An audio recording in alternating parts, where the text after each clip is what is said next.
Well, good evening and welcome to Rangers Radio. Join myself, Foxshire, on the show this evening as the two legends, the one and only Southside, my big mucker, Big Stevie for the drum.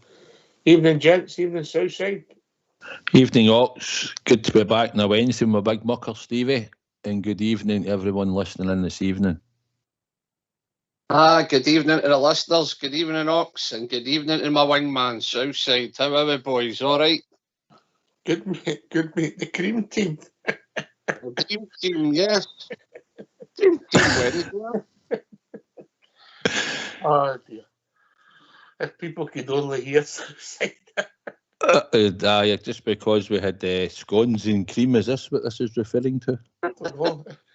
Stevie likes a biscuit. Are you a dunker, Stevie? Oh, yes. I'm a dunker, yes. Chocolate biscuits as well? Mm-hmm. Southside? It's tea, but I've got a couple of bob now, so I need to get the chocolate ones. Are you making that, Southside? He's fell off his seat. Aye. Right. How are you doing, big man? Brand new. Yourself? Good, mate. Good. Listen, we're not going to do much here. Obviously, there's a politics involved, and I can fully understand how people don't want to support Scotland after the antics of the support. But however, when you see a boy like Bellingham play, you know you're witnessing something special, mate. We've seen it about 18 months ago. The boy can play. Oh, dearie me. Aye, boy's unbelievable, and I'll tell you, he's always ranting about our club. I mean, the time he walked out at Ibrox when he was with Dortmund, and he said, "What a gaff!" I'm talking about Ibrox. He's always been very complimentary towards the Rangers, and what a talent the boy is. By the way, he ran that midfield. Oh, nobody could touch him. Nobody. What a player! And you can see why Madrid spent big on him, can't you? Or $1 million, was it? Unbelievable. It's just got the X factor, you know. They don't come along that often, you know. But the boy's potentially because he's only 20, Stevie. He's up there. But what I was wanting to say to you is the physicality of the boy and the power, you know. And we thought we'd sign big players, and we heard all this about the pace. We've bought pace out of our team, and we've bought power, mate. Have we? No compared to Bellingham. No, I'm not expecting to be able to play with Bellingham. Wow. You know. Look, I'm not going to. The big boy Dizzles, he's strong. He's definitely got a physicality, but whether he's got a bit of pace with it, I don't know. You know, there's pros and cons with these players we've signed, 100%. But can I just say, man, what a player that boy Bellingham is. Unbelievable, by the way. Honestly. Yeah, for a young pup, mate, he's got his whole career ahead of him, and I'm telling you, he keeps his nuts down. What a player that boy can be. He's a Ballon d'Or winner in the next few years. I agree, mate. He's got something different, and he can score goals, makes goals, and does it. Does the centre of the park, yeah? Yep, and see off the park, see when he's interviewed, boy's no daft, he's on the ball, he's switched on, he knows exactly what to say. The boy just keeps going, he'll do well, he'll be picking up a lot of silverware, I'll tell you. Right. All right, that's so do you agree? I agree with the big man, mate. Aye, top player. Right, okay. So I was just about to say, I think Southside's on his way up a drum. Is that you get through the Clyde Tunnel? We couldn't get you there for a wee while. Reception, mate, reception. We're in the tunnel. On the way out. All right, okay. Just had a message from the producer. We've been on the show for 5 minutes and Stevie's mentioned holding nuts Southside. That's all I'm saying. What can you say? You know. But anyway, look, good news for the club. We signed young Bailey Rice, extended his contract, which protects their assets. boy's got a chance. We talk about physicality. He's going it for a young kid. I mean, he is only, is he 16? Is he 16? Still 16? I'll check his date, what age he is. But listen, not seen enough of him to judge, but hopefully he's one for the future. Southside. Aye, I've only seen wee glimpses of him. I think at his age group, Oxen, where he's playing now, I think he's a standout at that age group. But he's had a wee taste of the first team and he's extended his contract, and he is big and physical. And he looks like, he reminds me a wee bit, he lets the ball run across his body, and when he lets it run across, he can take it on his right foot as well. And he's always, anytime I've sort of seen wee flashes, he likes to play with his head up as if he's looking about. But it's still early days for him, but it's promising for the club that we've tied him down on a contract, and hopefully with the right development he'll get a chance at some point, because let's not be kidded, that academy should be producing probably at least one player for us at least every 3 seasons. At least 3 seasons, you could say. We should produce somebody that should be able to make it into your first team. We're seeing Patterson obviously come out it lately, but we're looking for somebody else now in time to come in and fulfil. Because the academy's been gone for a long time, and I think it's time that we've actually managed to get another young boy into their first team squad eventually, and hopefully go on and play for the club. Aye, again, obviously 2 Rangers Youth Academy boys on the pitch last night with Billy Gilmer and Nathan Patterson come on at the end, but we're only interested in our first team and being assets for our first team. Obviously, Stevie, everybody's got a price. If the money's right, people will move on, yeah? No, which is correct. I mean, you seen that with Patterson, didn't you? The Rangers didn't mess about 12 million quid. It's true. You can't knock back money like that for young players, young boys coming through. And unfortunately, we need the cash, you know. So you dangle a carrot, the young boys are off. But it's good that young boy Bailey Rice. Can I ask a question, Ox? Obviously, I see bits of Bailey Rice here and there with what you see on Rangers TV and stuff, and an odd game maybe you watch. But what nationality is he? Is he Scottish? He's a Scottish boy.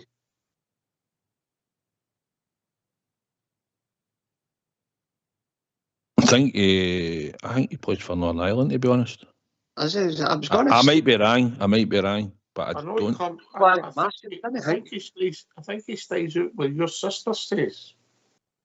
Oh, he's a Scottish boy then, is he?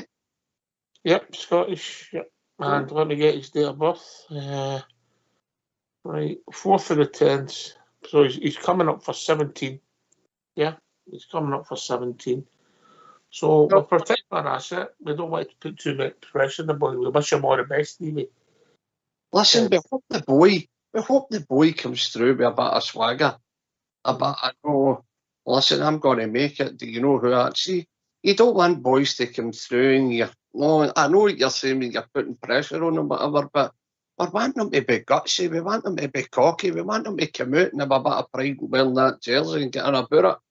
You know what I mean? But the main thing for me is Rangers going to give the boy a chance? Is he going to get a chance? Here, we talked to the boy Bellingham, played with Birmingham, went to Dortmund. But he got again in our first team. Are we mental sometimes? Are we missing out because we don't give people a chance? Probably. Or is it the winning Southside? Is that the reason? 100%. You play in a 2-team league, and if you finish second, then you fail. Even Barcelona, I think it was, they brought a boy on the other night at 16. So they did. You know, made his debut. I think he scored in one of the games actually. But it's unless you're really exceptional, but no at 16 at Rangers usually, is it? You need to usually be a wee bit older than that. I mean, look at young boy Mail. That's where I was getting mixed up with at first, because he's from Northern Ireland. Young boy Mail was there as well as a young boy, and hasn't made it. He was 24, and eventually we let him go. We seem to have a lot of boys there lately that we've let go that are in their 20s. You know, so maybe we've persevered a bit to see if they could make it, but nah, the pressure's too much. I mean, some of the players in Uber looking at are going to struggle. Maybe 1 or 2 are looking like they're struggling with the pressure. It's 22 old. Should your mind be made up, or you go to watch, you don't cut off your nose to spite your face? It's a gamble, Stevie. Yeah? Everything's a gamble, but that's Southside's totally right. You said it yourself as well. You don't want to put too much pressure on the boy, but Michael Beale's under pressure. The players that are there now are under pressure. You know, the worry is the pathway getting to the stage, is it closing because of the pressure? Because we need to win every game, so these guys aren't even going to be in his thoughts. I mean, look how something quickly can turn there. I mean, because wee Matondo wasn't in anybody's thoughts, and then all of a sudden he's a game after game there in the run-up. He's been playing no bad.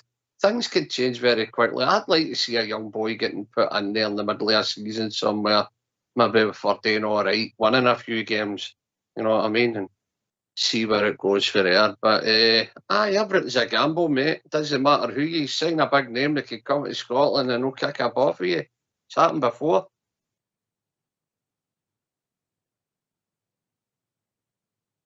So we're getting the blend right, and your best players don't necessarily make your best team outside. You know, it's getting it right. It's getting it, building the team, getting it right, getting players out, getting players in, competition for places, keeping everybody happy. You know, it's not as easy as we all think to the outside, is it? No, it's no. And obviously you're looking for players to come in and settle in. I mean, if you look at, we spent quite a bit of money, Ox, when we bought Ben Davis and Yilmaz. I mean, that was the best part of £9 million, more or less shelled out was reported.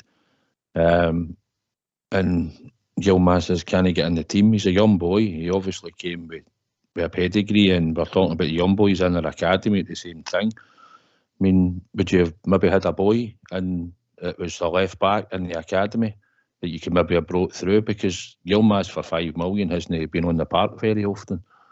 And could have gave the young boy for the academy some of the appearances that Ridvan's had to try and bring somebody.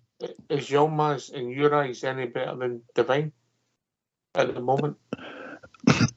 It's hard to judge Yilmaz. Listen, we've seen wee bits and bobs of him in games. That's what I'm saying. That's my point, mate. Aye, it's hard to judge the boy, to be honest. He must have had some potential, Ox, you'd have thought, to shell out £5 million for a left back. But through one thing and another, mainly injury, apart from his wee cameo run towards the end of last season, then he was obviously fit again at the start through pre-season, and then hasn't featured. So Devine probably isn't the best judge, because you're probably playing him out of position at left back, you know. But we should have had a boy in, surely, in that academy that can play left back, that could have tried to have pushed towards getting some game time. Or if you persevered with Devine, if that's what you wanted to do. But I prefer to have a left-sided player to be a left foot, you know. I agree with you. I know it's not a good analogy with the boy being right-footed and obviously being the right back, and I'm not saying Adam Devine is somebody we could straighten in my first team, no offence to the boy. But what the point I'm making is Yilmaz, does he look miles in front of Devine? What we're seeing, Yilmaz has showed glimpses, but Devine's a good games and all. Stevie? I don't think he's a million miles ahead of him at all. Am I right in saying that Yilmaz isn't in the European squad? I was going to come with that, mate. Aye. You know. What's happening there? No, it's not been playing, and you've got to get some home base players in it, so you fill up some of the slots. You know, simple as that, outside there. Aye. Probably. Well, if you look at some of your academy players that have left, how many have actually went away and bettered themselves?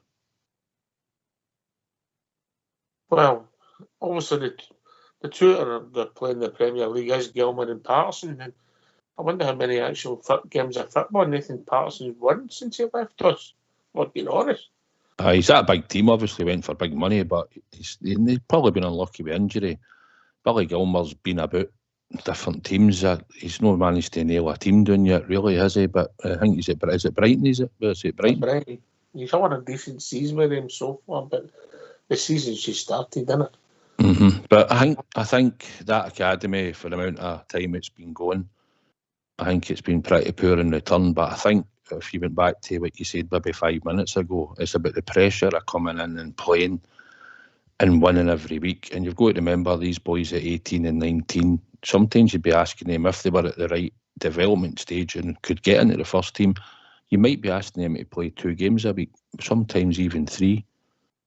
But then they're not going to last like that, are they? You'll burn them out. But we'd like to see some of them get some game time. And I just think we need to try and get somebody out of that academy soon to come into the first team, because at the end of the day, it's going to save us money. And like we say, we've shelled out 5 million for a left back who has about 21.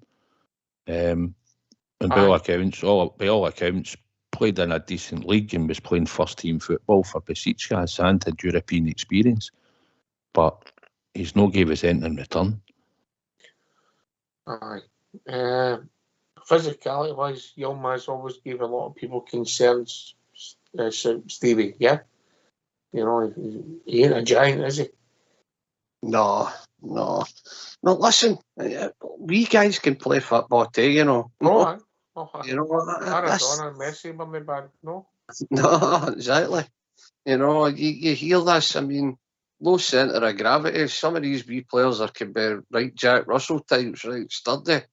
Listen, you've got to give boys a chance no matter their height or whatever, but I don't see what we're doing with this boy, Yilmaz.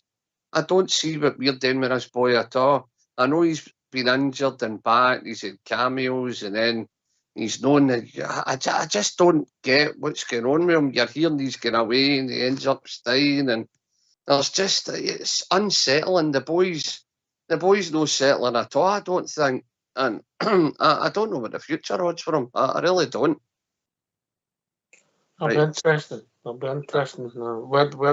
do you decide to cut your losses, and when does he decide he needs to play games?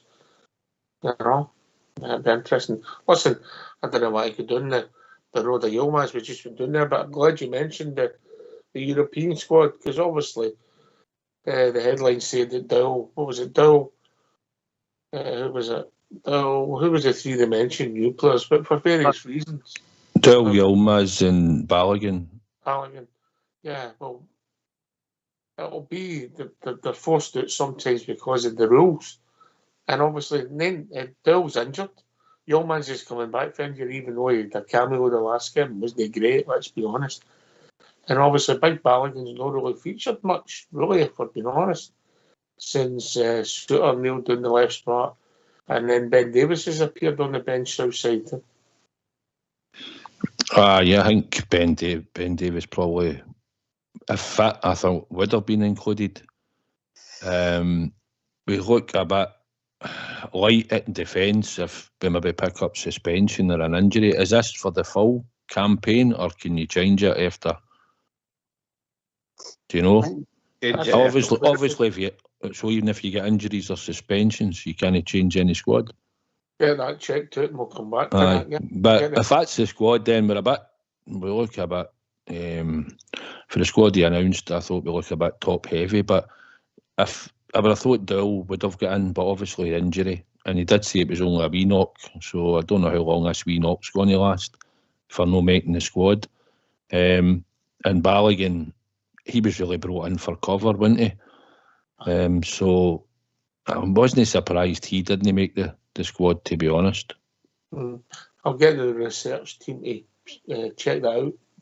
Research team, can you check that out for Southside, please? Do you like that, Stevie? I like that. That's smashing. Normally he's getting sent to HR, but we'll not talk about HR. Carry on. Right, the European squad. Southside, but Stevie as well. We all seem to be short of left-sided players in my team, didn't we? Of course we are. Aye, I mean, look against Celtic, the whole back line was all right fatted, wasn't it? Am I right in saying that? Sure they were. But I don't get it. He had plenty of time. He knew the circumstances, and how he never signed another centre back is beyond me. I mean, they're Big Balogun. I know he's there to just step in every now and again, but come on, man. I said this before and I'll say it again. I don't really think Ben Davis is the answer. I know he could probably handle the league and the Scottish League and whatever, but when you're going into these European ties, is that not a step up? I thought he should have bought somebody else. I really do. Two things for you to answer there, Southside. Big Stevie wants more left fitters in the Rangers team. And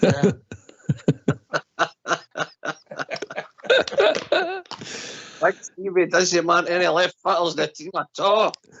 Well, we've been out and spent, like I said earlier, you'd have expected Borna probably to have moved on at the end of the season. Yilmaz, you would have expected to come in and take that position, younger, fresher, get up the park. You'd bought Ben Davies. Oh, I know a lot of people out there don't like him. Listen, he's not done anything majorly wrong. He might, and if you're looking at the defence and now that's shipped 20 goals, and he's not been part of that, apart from maybe a game in pre-season, but apart from that, he's hardly figured. So I thought it gives you a bit of stability. I don't think he's a bad player. I think he builds under pressure, so you want to keep the team the way he's going to pick it now. He can't really afford to take chances. But with Yilmaz, and if Ben Davies had settled into the team and was starting to play, and also Kieran Dowell playing, you've got a left side there, all left-footed players that can get you up the park, and I thought that would have been a good shape for our team. But Ben Davies can't get in the team, Yilmaz can't get in the team, and Kieran Dowell's out injured. So, right, okay. I better get these phone lines open, Jess. Get the bells in. Come on, it's Dream Team Wednesday. Get the phones gone. Ask the boys anything about anything. Are you going to take what you're going to take? Relationships outside, and Stevie, you're going to take art and culture?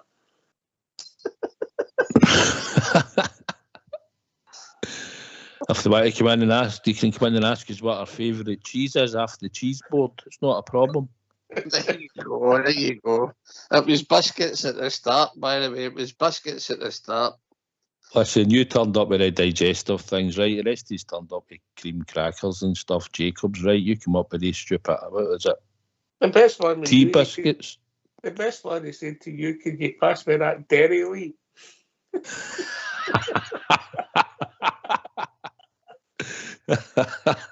It's Dairy Lee. Right. Let's hear from these. Why don't you give us a call on 0141 356 1972. It's your show, it's your platform. Let's hear from you.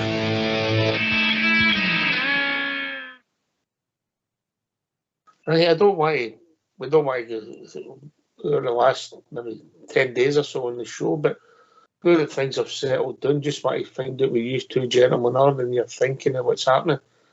Stevie? Well, there's a lot of carry on with Beale Winter as he gone, and we keep them a lot unsettled. I've got to say, I can't see if the boys, some of the stuff that was getting said, if true, like losing the dressing room, stuff like that, and other wee bits and bobs. I can't see his formation, I can't see what he's doing, but we're not going to get rid of him. So the only thing we can do as Bears is just get behind him and back him. See, we've got a wee run of possibly 7 games, I think it is. If we can win these 7 games and then see what we're at, does for sale down a wee bit. But if he drops any points in between them, it's not looking good for him at all. That's all I'm going to say. But I'm at the stage now. I've drew a line. I'm digging my heels in, and I'm just going to get behind him and the team. It's as plain and simple as that. Southside? Aye, not the best starts that we were looking for, to be honest. But willing to give him this run of games. We've got plenty of Ibrox. I'm hoping he's had a bit of more working with him during this break time. Probably most of the defence, apart from Suter, would probably be here. Borna was away, I know, but apart from the two, I think he can work in it. And it's just about gelling and trying to play a style of football that we want to see. So, going to give him the time. The hysteria after the result wasn't a good enough. Performance wasn't good enough. We know that. But the pressure's on, and hopefully come Saturday when we're up at St Johnstone, we'll see a win in Rangers, and hopefully for then we'll get a wee bit of confidence, and maybe we'll see a team starting to settle down. Aye, the fixtures have been bizarre. I mean, we play away to St Johnstone, then 4 games at Ibrox in 9 days. That's a bit unfreakish to see them, to be fair, Southsider. Aye, it is. It means they're going to have 2 or 3 away games, whoever they're playing. But aye, it's probably good for us as well at the now that we can just go to Ibrox and hopefully the team will be putting on a performance. But aye, it is unusual we're getting that many run of games. If you take the cup game out aside, it's still fairly about 3 home games. There's 2 cups in there, obviously. Betis and Livingston have the League Cup, the Europa League, and so then there's 2 league games in there, aren't there? Right, aye. So that, you could argue, people could argue that they've been kind to him and gave him a chance to get it back on an even keel, Stevie. Aye, definitely, aye. Listen, it's like everything. He's going to get judged on this next wee run coming up, these home games and everything. And we're just hoping the dark side drop a couple of points wherever they go away. Football's a funny thing. This could turn on its head. If they drop some points and we win more home, you just don't know what's going to happen. But I've got to say, Bill's got to try and get, for me, he's got to try and get a set team on that part. Something that we can say, well, that's his best team now, that's who he's gone for. Or just a 1 or 2 that you could maybe say, well, he'll stand in for him if anybody's injured. Nobody knows what way he's going to play. We've just no width at all. We've no width at all. If we're wing backs only going up and down there, we've no width in the team at all. And no, let's be Brown Scott right or the same. but anyway, I just think we Matondo too, but I don't know what way he's playing. I don't get. There's no philosophy. There's no. I just can't grasp it, and I'm just hoping we can dig in these games at Ibrox against Betis and that in the cup. Get the cup games out the road, and let's get a couple of points on the board of the league, and then see where we're at. Maybe he'll get you a wee breather. No, maybe Bill will get a wee breather, and things maybe change for him. Aye, okay. I think that's fair. Be fair. But just another note. If we won on Saturday, but it's no convincing, do you think that'll up the pressure or relieve the pressure, Southside? No, if we win, but we've not played great, I think it'll just go into the next game, Ox. I mean, let's be honest, you can play well throughout a season, but you're not playing well every week. We've not started playing well since the start, so we're due a performance. But no, I think if we get to 3 points, and we've probably created enough chances, Ox, maybe not took everyone, but I think if we can see a bit more positivity, a bit more going forward, a bit more cohesion, players sort of looking for each other and a wee bit more of a direction they are play, Stevie says. I mean, sometimes we look at each other and go, what are we actually doing here, Stevie, innit? It's everybody sees it. And then when you speak to people at half time, they're all saying the same things. We should make a change, we should do that, we should do this. And then he comes back out with the same team on the park for the second half. But I'm hoping now, he's had the criticism, we've all said the same things, we're seeing the same things, so hopefully he's seeing the same things, and hopefully now come Saturday it's going to change. We're going to get back to seeing the type of football and a style of play that he preached that we were going to see. And that's what we're looking for on Saturday, mate. So whether we scrape by them or no, I think if we can create enough chances in the game and see a bit of positivity, then it'll give him a bit more leeway. What's your take on it? I'll take a goal in the night. I'll take an own goal in the 92nd minute to win 1-0. It's just about getting points. It's just about winning games and getting points, be hoot or be croot. And if we can string a couple of games together, Ox, it'll breed a wee bit of confidence, won't it? So, and we just take it by there. But no, I think any Rangers fan now got to St Johnstone Saturday. I'll take a bridge man all day long as we win. You don't go up there and play silky soccer at the best of times, do you? On that pitch, no. But what I will say is, here's my take on it, and you might disagree. If we go up there and we don't play well, I think there'll be more questions thrown about Bill, because people will say he's missed that squad for 2 weeks, and if there's no shape, no idea, no no movement, we can't see anything move in the right direction, I think the pressure will grow, even if we win the game. But Ox, what we're going to do if that's the case? They're not going to sack him. If it wins 1-0, I don't think they will. I don't think they will sack him. I'm talking about from a supporters' point of view. Oh, yeah, but supporters' point of view are putting pressure on him, hoping they get the sack there, isn't it? I mean, I know it sounds bizarre, you win the game, but if we stumbled over the line, like you said, Stevie, and people would be saying, playing the bottom of the league, we've not got a shape, we've no won, we've not played well, and people, I think that just the social media we're going to make it. Only my point of view, Stevie, only the way I see it. Because what if we played with no shape, nothing if we beat Celtic 1-0? That's different, that counts. I know. That's different, that's a different ball game. I get what you're saying. I get what you're saying, Ox, but come on, let's just get 3 points on the board. We need to get behind them. The board are not going to come out and give speeches every time we get maybe 12 a couple of points here and there. No, of course they couldn't. They'd be doing a lot of speeches, wouldn't they?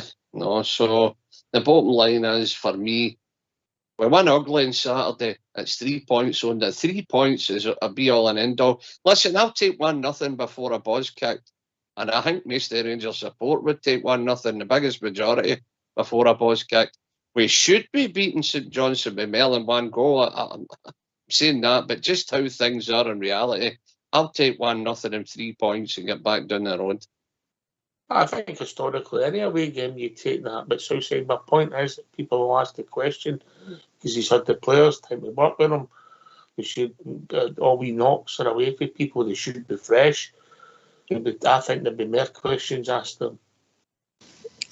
There probably would be, let's be honest. But for everybody that's going to travel up there, I mean, you go to a away game, first and foremost is 3 points.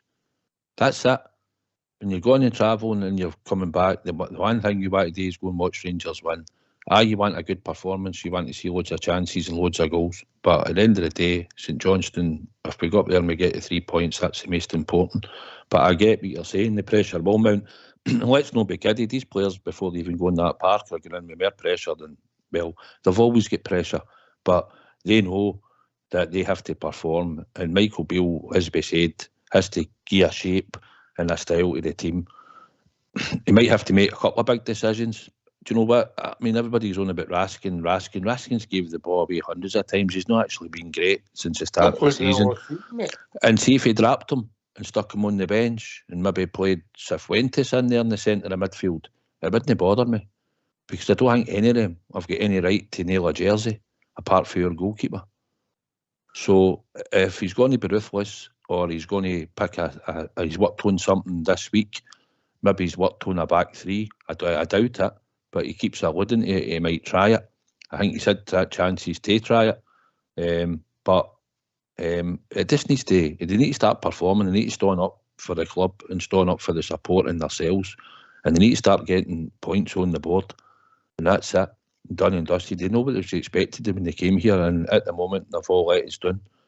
But the manager, I think, has let us down as well with his tactics and his lack of style at the moment. Listen, can I just say, back you up there, by the way, see if this Bob don't get their finger out here on Saturday. I've already warned you, I'll be flinging pies at them, never mind eating them, I'll be flinging them. Don't believe it. Don't believe it. Do you? So say, do you think he's going to fling a pie away? He's no flinging one away, but might need to strap him to the seat on Saturday. I'll take a bit and then I'll throw it. Listen, you're totally right. These Rangers players do. I've got to look in the mirror and they've got to say, right, this team here, these boys have paid a few bob for me here. The crowd that here are paying my wages. I need to go out and do it for them. We've let them down. We've let ourselves down. Now's the time to give yourself a bloody shake and get in about it, man. Come on, the Glasgow Rangers. Let's get up there, man, and put a show on for a teddy bear. Oh, and can I just give you an exclusive? Is that okay, Ox? Yes. The Rangers won, Motherwell 0, and it's a wee lass at McLean who's opened the score. Well done, Hen. Go on yourself. Well done, Hen. I don't think you're allowed to say that anywhere Southside. That's a bit sexist, isn't it? He's got away with words, hasn't he? He's really got away with words. He's a modern man, isn't he? Aye, oh aye. Very stylish as well. He's a traditionalist, if I'm being honest. There's nothing wrong with being a traditionalist. There's not at all, mate. Not at all. Open the door for the ladies. He's something keeps the old woman a seat in the bus. Top. That's correct. Yes, right, okay. Aye, but well, that'd be different. Interesting to see what the listeners think of that. I get your point. Away game's on about 3 points. You get the 3 points, you dust yourself down, you prepare for next Thursday. I just think because of the timing, lads, for the 2 weeks to work with the team, with people come refreshed, refresh the batteries. If the performance wasn't great, if we stumbled over the line, I just think there would be a section of the support in the media who it would be cranked up against the manager, rightly or wrongly. I'm only giving you how I see it, Southside. Aye, 100%. Aye, and I can get it, because if you just stumble over the line, you think, well, what's going to happen the next game? And then we're into Europeans the next game, and then we're back on the league business. But listen, they'd like to think he said this time, and if these players better come out these traps on Saturday, they better come out the traps and they better get us 3 points, because if no, I don't know if they want to come up to either end of the ground to support, to applaud the support. They'll probably go straight up the tunnel. But I'm confident on Saturday, Ox, that we'll go to St Johnstone, we'll get the 3 points, and I'm hoping that we'll see, even if we could get a 70-minute performance, to see a good game for even 70 minutes, and then he's maybe making some changes. But I'm not expecting a 90-minute performance out of our team, because we've been lucky to see anything bar 30 minutes out of them. But we need to get started on Saturday, mate, and that's what we're looking forward to. Saturday and seeing the Rangers win. Come on, Aaron. Yes, I'm the south side. We're looking forward to get up there. And listen, can I play devil's advocate here? We won 4-0. We won 4-0. We hit the bar, hit the post. That should have been about 8. What does that mean? That mean everything's all good? The hood? Does that mean No, it doesn't. Right? Does it take the pressure off him? No, it relieves a bit of the pressure, but it doesn't take the pressure away, mate. Okay, I just thought I would ask. Listen, okay. The Rangers, we're going up there on Saturday and we're expecting the Teddy Bears to turn things around. We're going up there, let's get 2 goals. 2 goals in the first half and ease a wee bit of breathing space, and then get a wee bit of football playing in the second half and just see the game out. That would do me lovely. 2-0 would do me lovely, or even 3, a wee goal in the second half. Make it 3-0. But I'm the south side. I'm looking forward to get up there to see the Teddy Bears. The money's in the bank. Paid the tickets there. We're gone. And the pie stall will be there and on. Then we'll be right in the ground singing A to Z for the famous Glasgow Rangers. Come on, we need to turn things round here. Come and join us. Give us your thoughts. End Ranger Limited 0141 356 1972. Right, you 2 fine upstanding gentlemen. Yeah? A pillar of the community, both of you. Wee question for you. No quizzes. A wee question. Just your individual thoughts. I've been thinking we're going through a wee bit of a downturn in options this season so far, and it is so far. Because believe it or not, Southside, I've had a check. I've had worse starts to the season. Aye, we certainly have. Aye, but I just want to get, because we've been so low and we've been doom and gloom, I want you to cheer us up. No jokes. I might tell you a story about Fox later on. It's a belter and it's true. Right?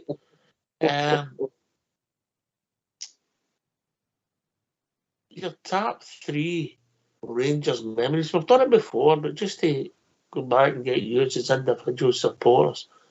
Your top 3 Rangers memories. The road goes back a long way.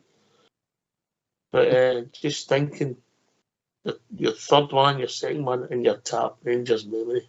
There's a loads Southside, isn't there? Loads.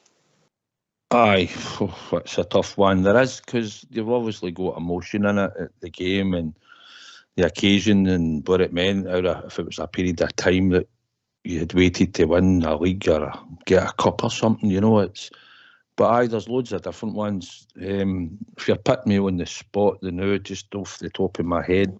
You keep thinking, you keep Well, you want thinking. me to keep thinking? I keep thinking. Okay. And you're right, your emotions come into it as well, Stevie. Different people who you were with, remembering people, all that comes in for people.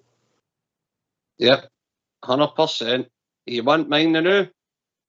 Right, we'll take your third one then. What's your third one, mate? Yeah, and then I'm going to say emotions are there. The emotions are in it. It's got to be the pie at Dingwall, aye. Was that the double staker? Beautiful. Steak and kidney pie. Wow, what a treat up there. No, I've got to say, right, we're going 3-2-1. I'm going to go by winning the league. The invincible year we won the league after being doing the bottom tier of Scottish football. We came back and we won the league. We need defeats and a less goals record, I know. So that year for me was wow, we're back. So you're talking about the emotions when the emotions when they drew nothing each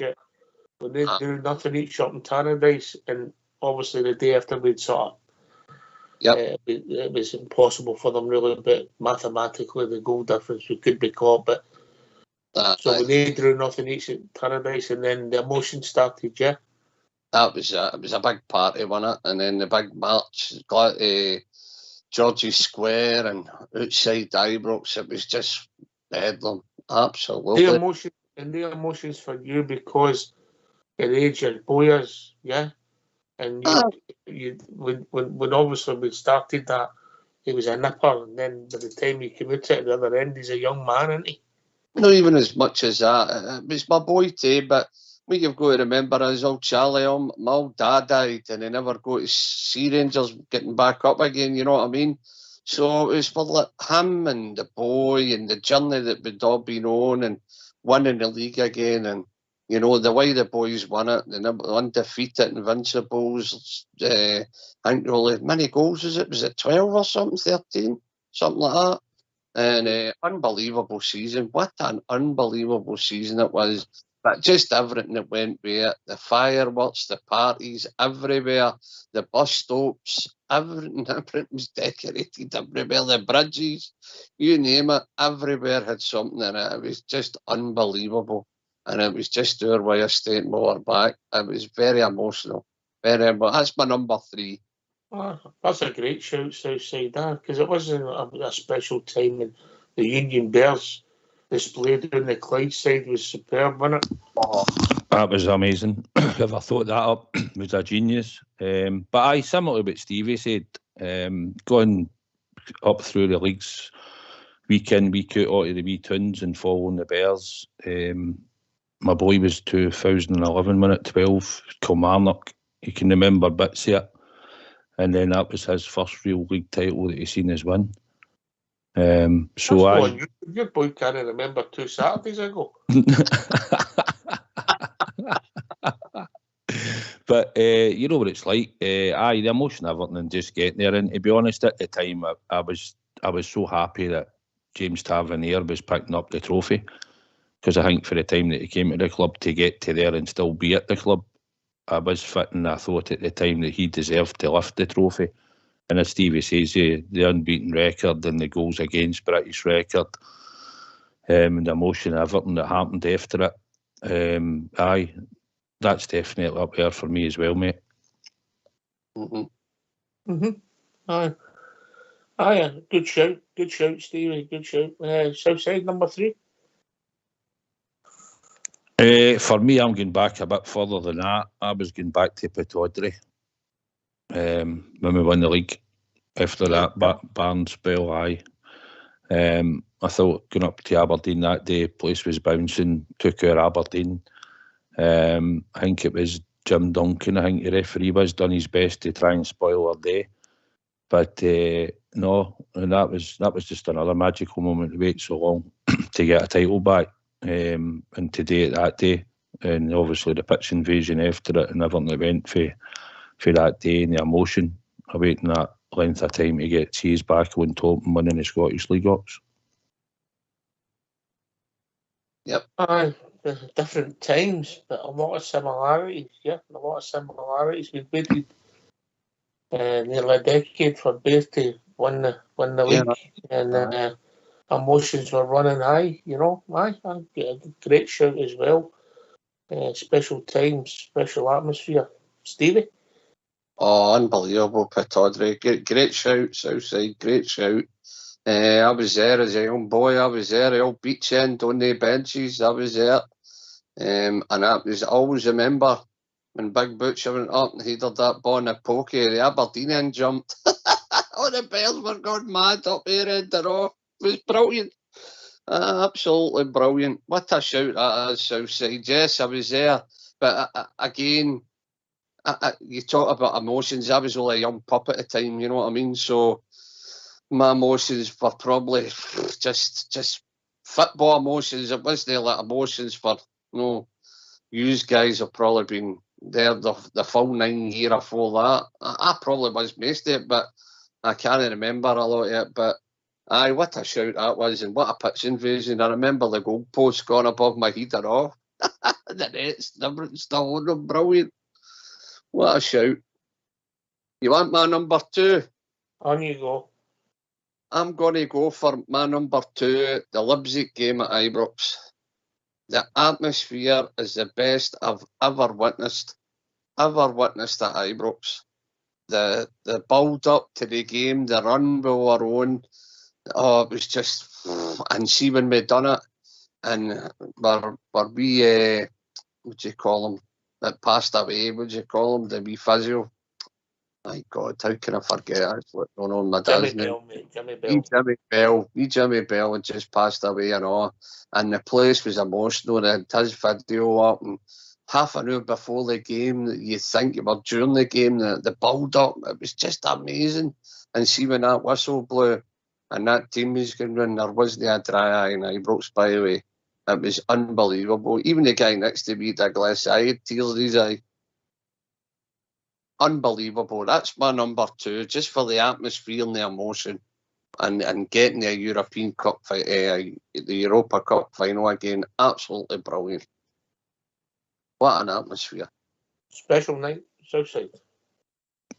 Yeah, so that was a special night, big man. It's a good shout. Ibrox was certainly rocking that night, and what a result. I know you could pick out hundreds of them, you really could. But that's a good shout, Stevie, because I haven't heard Ibrox rock like that for a while. And that night against Leipzig, and sometimes you can watch that wee video. It's only about 10 minutes on YouTube, and you can still feel the tingles through your arms and that when you're watching it. You know, it just brings back that amazing memory that you're there and that night and whatever it meant to everybody at that time. But I'm thinking of what to go for next. I was thinking of a cup final or something, but I'm no Ox. I'm going to go for Helicopter Sunday, Easter Road. What a day that was, you know.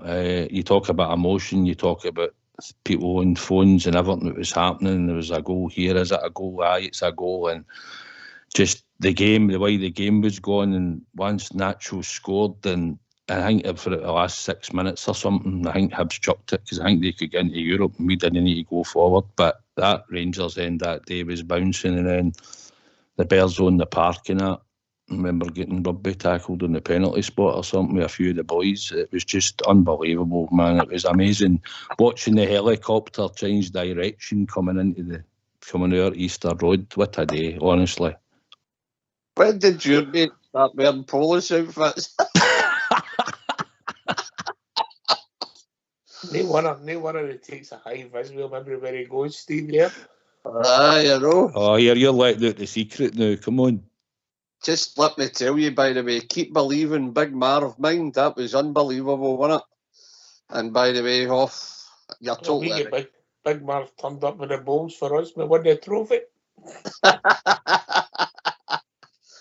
Aye.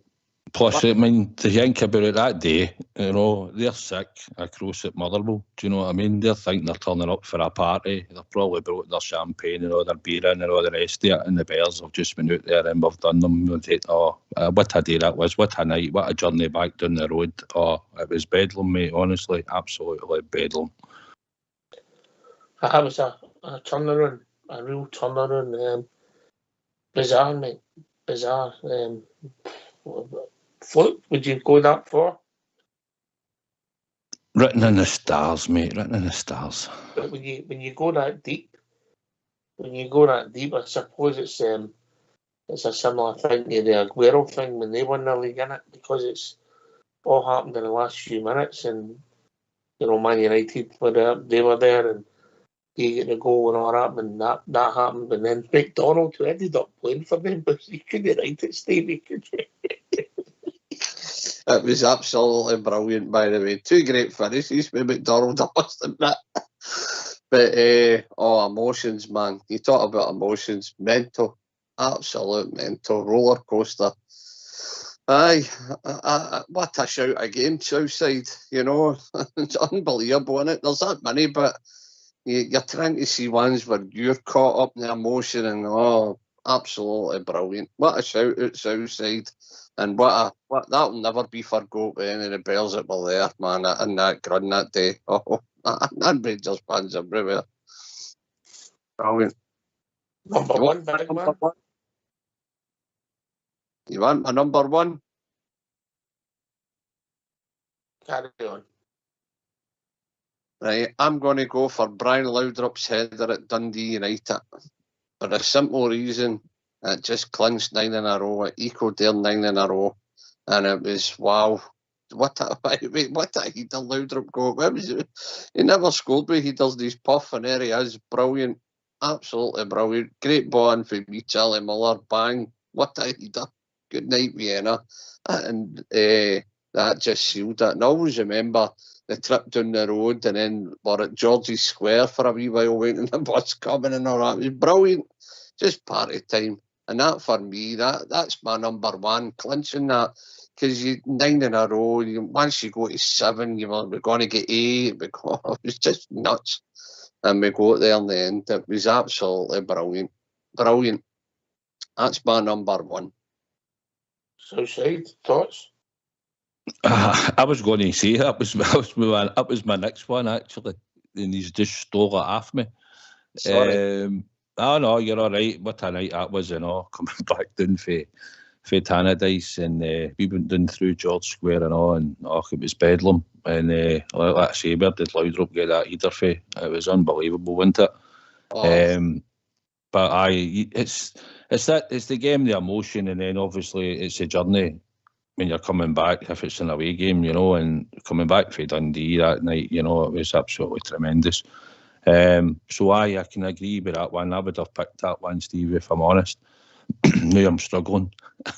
There's that many, but I mean, you could have went Ali McCoist overhead kick when he come back after injury up there at the Ergren, and Hovenkran's header. I mean, there's many things,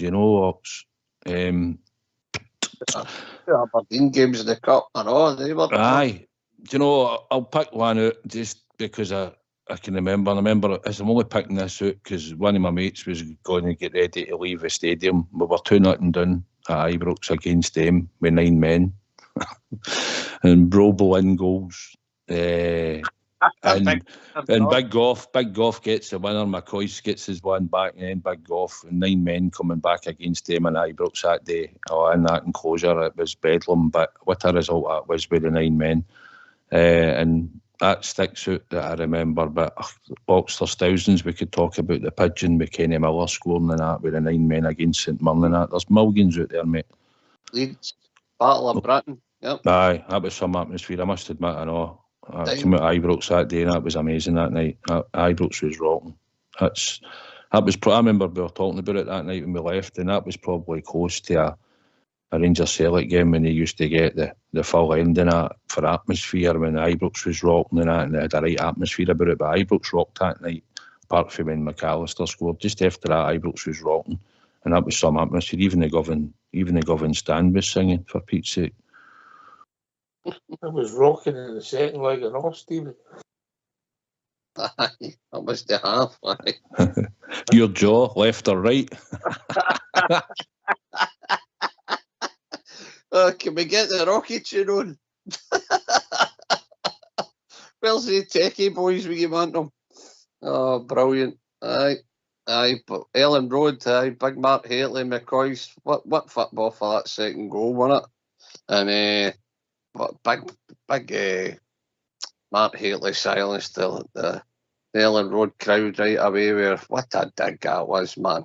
Who was the keeper again? Was it Lukage? Was that's who he was? John Lukage, aye.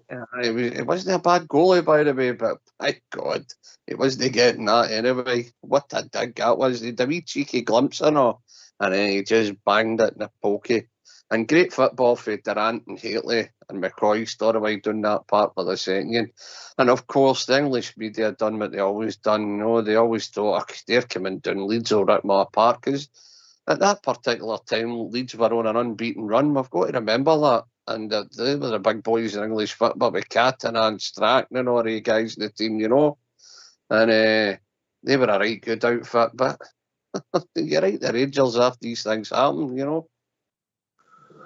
Some great memories there. Great memories. Be good to hear of any listeners. We get different ones, different generations, different thoughts. Southsider. Aye, it would be. I was just thinking, I seen you thinking about maybe some of the free kicks were scored over the years and all. When you think of Davy Cooper against Aberdeen at Hampden, it was coming back out as Leighton was just hitting the ground. And also, he scored a peach against Hibs and all at Ibrox. I know we only beat them 1 that night. We were out that night. Aye, we would get beat, because we're doing 2-0 for the first game. But what a free kick that was and all that night at Ibrox. But I was just thinking a couple of them as well. We were talking about memories and stuff. They sort of popped into my head. But it'd be good to hear somebody come on, phone in, tell us if they've got any other memories about what we're talking about, or anybody else that wants to ask us anything about the Rangers. Some great memories there, boys. Aye. Davy Cooper's free kick. I think that might be the hardest I've ever seen a ball hit, if I'm honest. Falcons. 5-1 game, bang. Oh no, I mean that was the technique. I've actually thought you on this term. Goal against them was harder technique, and I'll tell you what, I know it was against, I think it was Peter Reid, but the goal that Tavernier scored against him in the Challenge Cup final in any game was at the wrist world. Aye, great memories, boys, great memories. Big Bert at Hampden. Aye. Big bumps, aye. That's right, aye. Big Berry, what a night. Right, better of a tune, boys. Would you fancy you going for one of your classics?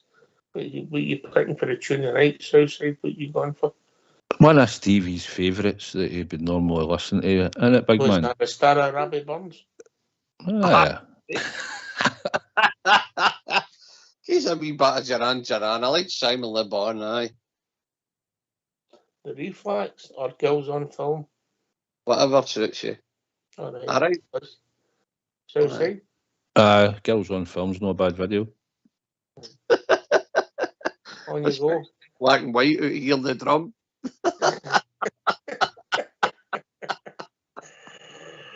Surprised you've got a telly. Oh no, I put tinfoil on it so they can't detect whether I've got a licence or no. And at the same time, he does his baked potatoes. He can be a bit of a roaster, can't he? Oh. He used to forget the peel. Right, get yourselves a mute because we're going to have a tune.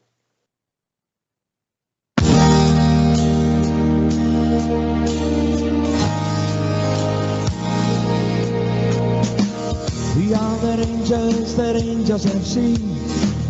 We are the people you better believe. We are together, we're doing the fancy all over the world. We had our troubles, but now they have gone. We tried to kill us, but the Bears we stood strong. We are together doing the fancy all over the world. Lucia by Brooks for Lancer and Green. Follow, and God save the Queen. You'll hear us singing, doing the fancy all over the world. In Barcelona in 72, we beat the Russians, but 3 goals to 2. Still celebrating, doing the fancy all over the world. Glasgow Rangers are back where we belong. Blue sea of Ibrox, and we're still going strong. We wear our colours, the red, white and blue. We wear them proudly like blue noses do. We are together doing the fancy all over the world. The pride of Scotland, but that's nothing new. The pride of Glasgow, and Glasgow is blue. We are together doing the fancy all over the world. To be a blue nose, it fills us with pride. We are united, we'll never divide. We are together doing the fancy all over the world. Doing the fancy all over the world. Doing the fancy all over the world.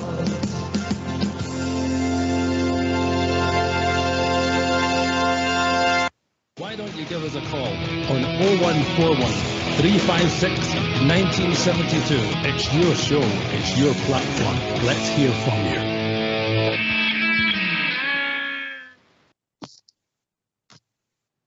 Some great memories there, lads. Great memories. And you could put an argument up for any of them. Any of them, you know. Aye. Aye. So a certain somebody will come on that's been, he'll tell us in 1972. That'll be one of their memories. You wouldn't do that, would you? You know what I mean? Because you finished 5th in the league that season and that, you know what I mean? Aye, but somebody will maybe have that memory. It went to the game. I wasn't old enough, so it wasn't me. I don't think anybody would do that, do you? I wouldn't think so, but you never know, do you? It's always somebody wants to come on and brag about it, isn't it? Aye, because that's the last game it was at. Aye, maybe. Anyway, Lloydrup Cedar. Did Lloydrup put the ball in for Durant at Park? Keep that same running for 9 in a row. You get him out heater that season and all. Was that a heater for game it? Oh, the one off the underside of the bar? No. Alright, okay. Anyway, it was close, wasn't it? It was close. Well, we've been joined by old Davy. Evening, Davy. Evening, guys. Evening to the dynamic duo and yourself. Dynamic duo. Brilliant, Davy. Well put. Good to hear you, David. What one's Robin, Dave? I'm going to be good tonight. Well, I come for the south side and he comes for the drums, so I take it he'd be Robin. Maybe. But who mentioned 72? That was you, Suicide, wasn't it? I tell you all about 72 that night I met you all. Great goal, Colin Steiner was at the game. I can't remember it, Davy. Aye, lucky. Davy, that night they met you, I put my earplugs in. That was a fantastic. The big Stevie was star man. I have got some great memories when I'm listening to you there. I could get way back to the 60s. One of the best nights I've ever had, and one of the best goals I ever had was, I was about 14 or 15. It's Kai Johansson scoring against the Monkey Mob in the replay of the cup final. Very elegantly put there, David. And that was 125,000, I think. When that was football, you know, the atmosphere was just. I mean, I stayed in Govan Hill at the time, and I used to, when I way back, I can walk back down for Hampden, there, and stood at Calder Street, where a lot of the buses used to go back for the game. And I stood there with my scarf, giving it that Celtic mug. Oh, I shouldn't say that word, so you can't swear on the show, can you? But that was a marvellous night. I've got great memories of great goals. But if I had them in order, the third one would be Davy Cooper in the Dryborough Cup final. That's a goal. We're talking goals. We're talking games. Yeah, but carry on, David. Well, that was big. It's the same things, you know.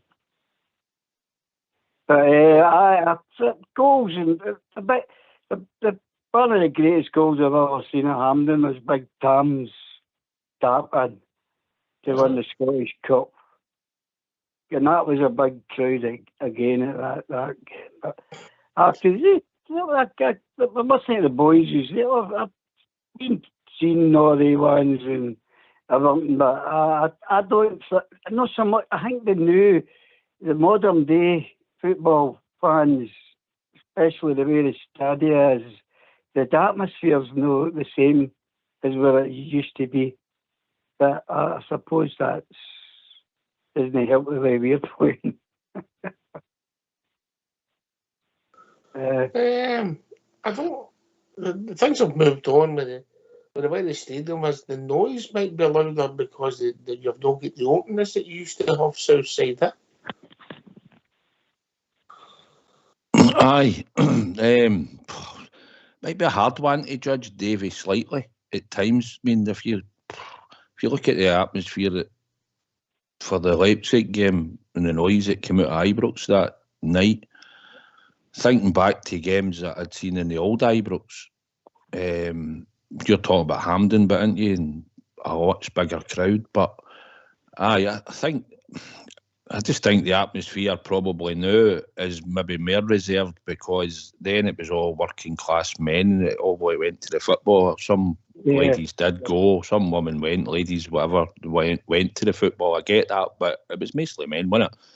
So that's how probably the atmosphere now, this sort of side, especially Ibrox, you have more families and that, and it's more variety. Know everybody, and let's be honest, for all the games that we go to now at Ibrox, when we go, when we play the next home game, it depends on the opposition, how the team's playing, how the atmosphere is. But Ibrox isn't as electric as it is on the other nights in bigger games. But it all comes down to how the team plays, Davy.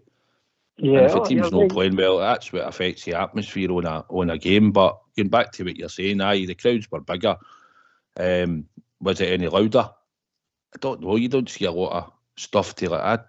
You don't hear a lot of it now, David, when you watch the old footage of stuff and that, you know, that you're talking about.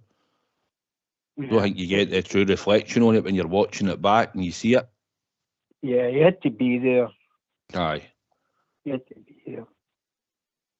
I get it, and obviously you've not got as much TV coverage as you have now, and you've not got the instant access to look back at everything. You still can look back if it's there now on YouTube, but aye, different times, different eras. But so you're saying your third one you're going for is Big Tam's the Centenary Cup final 50 years ago, when we beat them 3-2, and then number 2, what are you going for?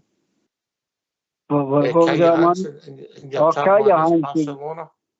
Yeah. They would all be number. They're all number ones for me. But I mean, when we're talking about stadiums and that, you know, that night when Rangers beat that Mankey Mob in the cup replay, 100 and I mean, just you couldn't get a sardine in between anybody. And when that ball went in the pokey, it was bedlam. You get them jumping up and down their seats now, but it's not the same when you're standing there amongst it all. That's just my opinion. That's just, I'm going to be back to 1965 or 66, you know. Mm-hmm. Aye. Obviously, the crowds were different, things were different, the size of the stadium was different, Stevie. Special nights, obviously. Barcelona will be up there for any bear that was born and or supported the Rangers, Stevie. Aye. I'd give my right Eram, by the way, to been 125,000, old Davis says. My God, man. That must have been something to see. 125,000 people in a football stadium. And probably the biggest majority of them were Bears, though. So you could only imagine the atmosphere, the goals when you score, the swaying about and the crowd lifting you. You don't even have to move, you know. You could just imagine. I remember the old Parkhead.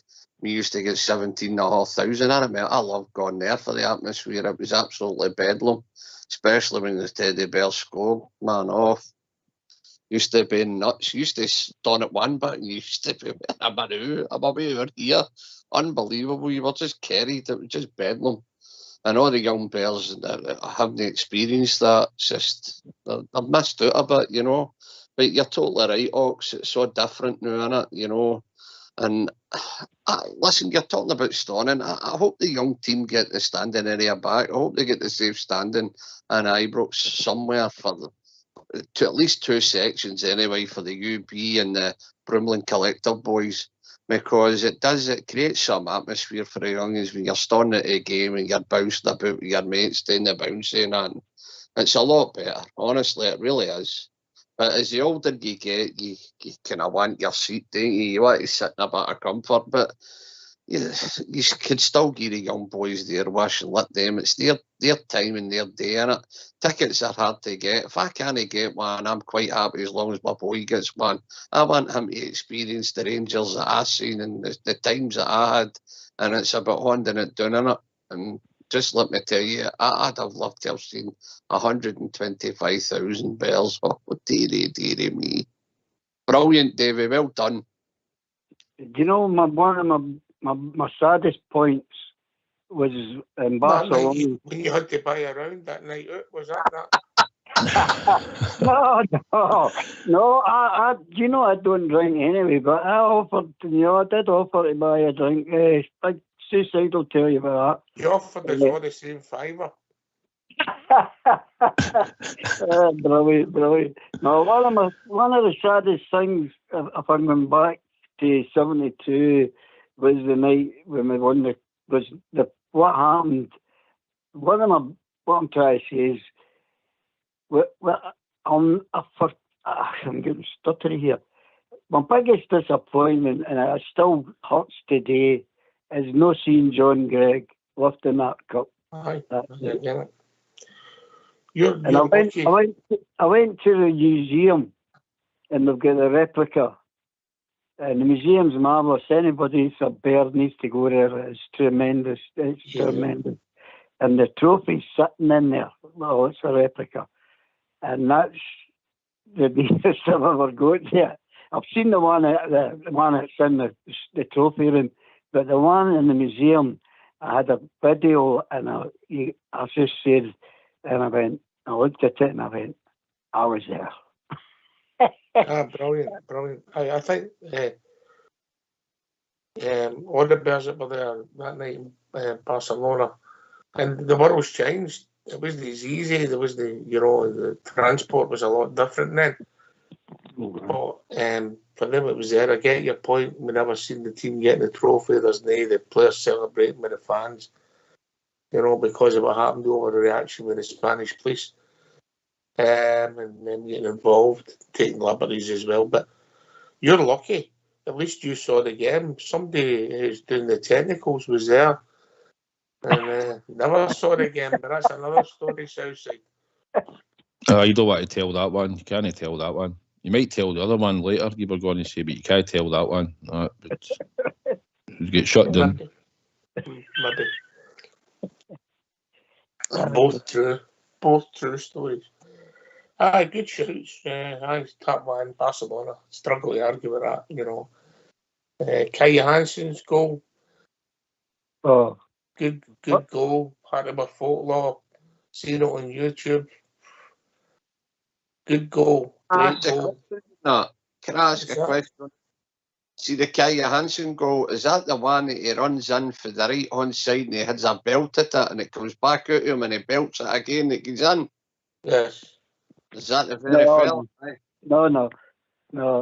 George McLean went down the wing, the left side, crossed the ball. Can't remember. Somebody took a swipe at it and missed.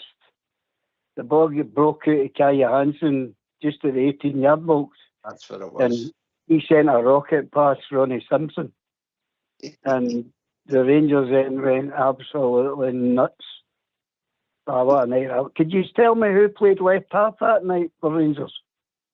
Can you tell me who played left half that night? Left half? 66. Arctic man, no? I think he was. I'm not telling you very, so if I tell you that, you'll get it too easy. He was I'll give you a hint, and this is, I'm giving you that. He was a famous centre forward. Jimmy Miller. Jimmy Miller. The Warhorse played left half that night, and he was outstanding. That was one of Jimmy Miller's last games. How many do you reckon was at that game, Davy? Well, I think it was 125. It might even have been slightly more. I'm not sure.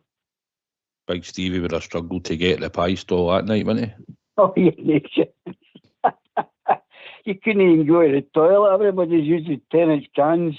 Can I ask the $1 million question? Did they do pies in the days, eh? Oh, yeah, good pies in the days. But as you say, if you try to wait in the queue, you'd have been there for about a month. Aye. Oh, no, if you've got a high vis record, no. That's when Bob. That's right, Stevie. That was when Bovril was Bovril. Aye, I know. It's like that's when pies were. I bet you were mince in the pies. No, you need to be Bergerac now to see them find the mince.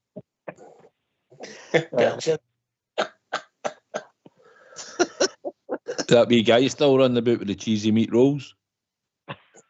Same rolls. He's still got the same rolls. Spearmint chewing gum. Aye, remember him? He used to do the salad rolls. The chewing gum. That was the last time you Wait a minute, wasn't they salad rolls? Wasn't they salad? Is that what you call salad up there in the drum? Aye. Corned beef in a roll. I'm sure there's a bit of onion on them. That makes it a salad roll. David, back up here.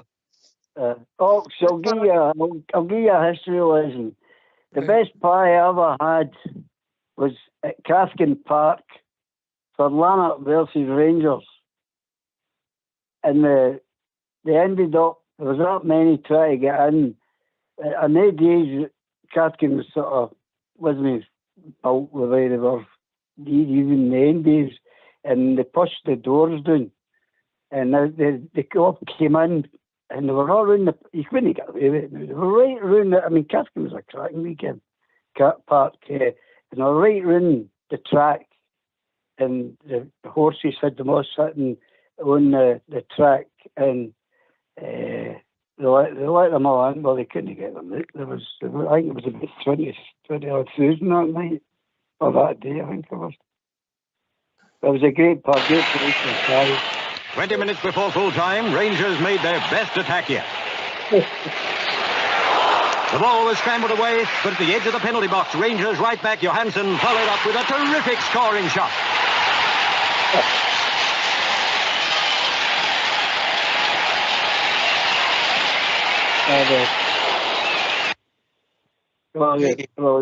Just for you, David. Anyway, we'll be joined by Bob J. Evening, Bob J. Good evening, Ox. How you doing?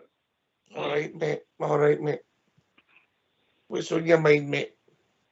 Well, I'm just looking forward to Saturday with great optimism.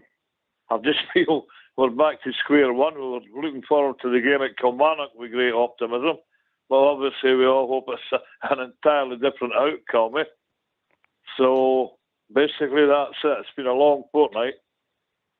And after getting taught a lesson last night, well, fair enough. That's a different thing. But for Rangers' perspective, as it always is, I'm just really looking forward to Saturday, to the game.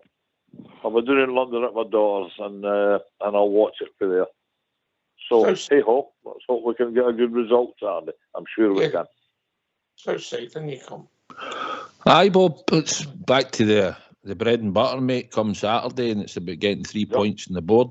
So, looking forward to it. Big Stevie and myself will be up there supporting the Bears. So, aye, we're looking for a bit of positivity, but most importantly, mate, the 3 points, and hopefully we'll see a bit better, a much better performance than what we've watched in the last wee while. But it's all about putting the 3 points on the board, mate.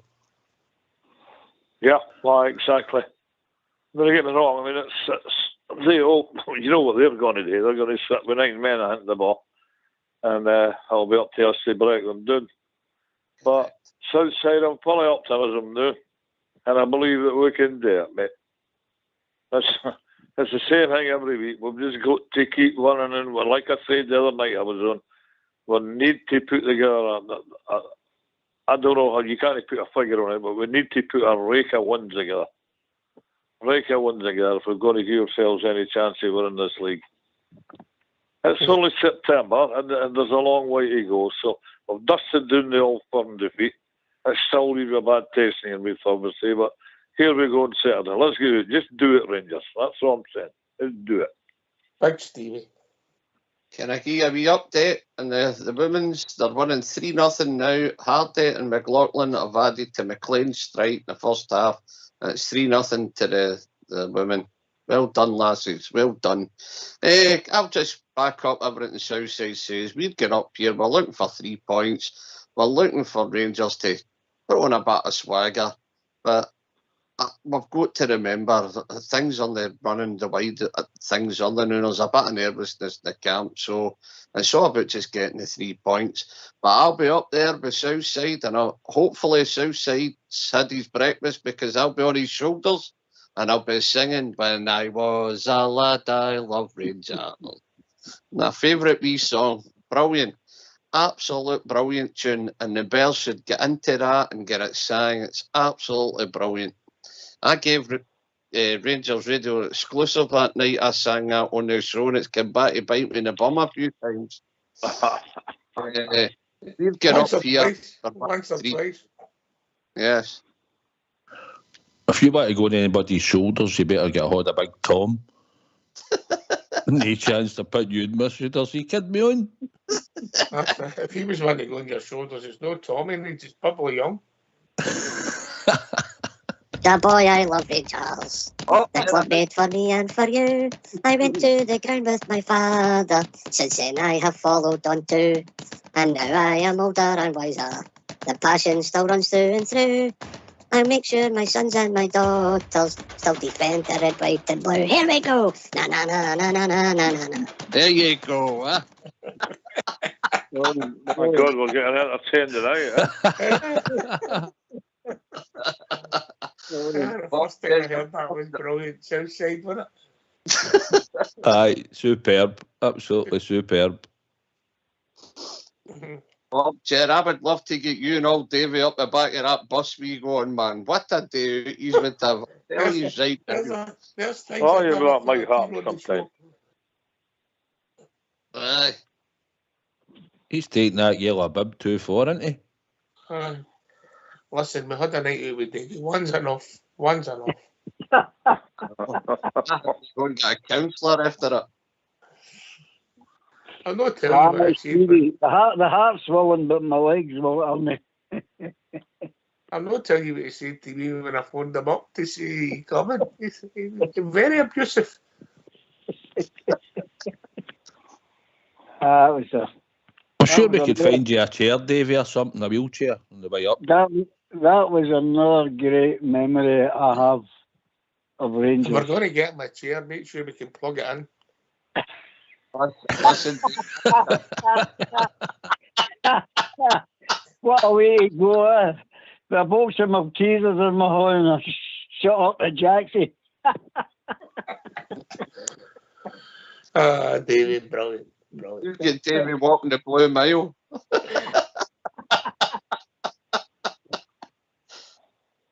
Brilliant, guys. Brilliant.